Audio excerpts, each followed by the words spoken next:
Hey, it's me, MLB. Here is the Top Delinquent, Chapter 42, and this one is titled A Place of Your Own. If you need financial advice or an accountant, we have both at the family residence, Iida said casually.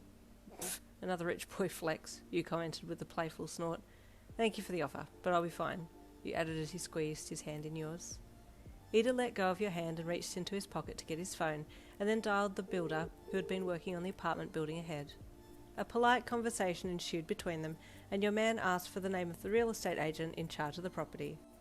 Thank you kindly, Iida said before bowing with the phone in hand and ending the call. Tenya, they can't see you bowing when you're on the phone, he said with an amused chuckle.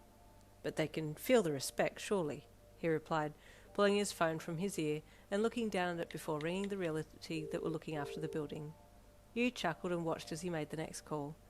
How can he be so smart and a badass, yet such a literal child at other times? After Iida had ended the conversation, you both sat down on a bench nearby to wait for the agent to show up. I honestly don't need anything big, you said, talking about the apartment.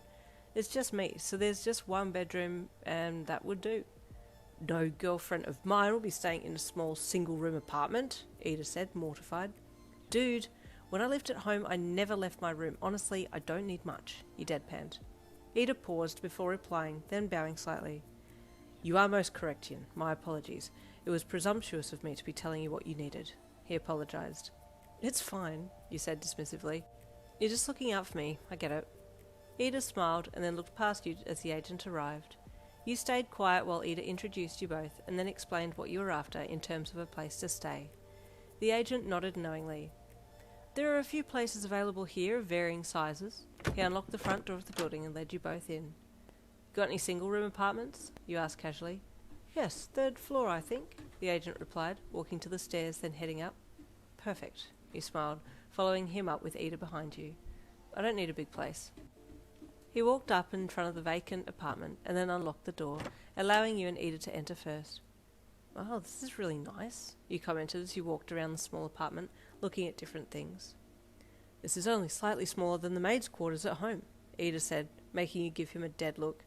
He saw your look and apologized quickly. How much is the place? You asked agent. For rent or for buy? He asked. Buy? You asked, still wondering if you would have enough. 100,000, he replied.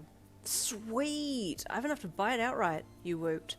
The agent nearly went into cardiac arrest. I see.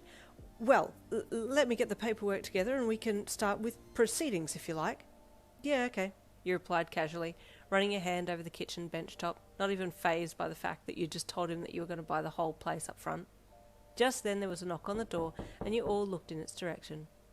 Did I hear I had some new neighbours? A familiar voice asked from the doorway. Oh my God, Mrs. Craig? You said with excitement and surprise. Hey, we're going to be neighbours. She can't be late for school now. She chuckled and shook her head. I leave school at school. Out here I'm just Jane. Yo, so I can call you Jane? You said with a cheeky smirk. Yes, you can, but the minute we get to school, I am your principal, Mrs. Craig.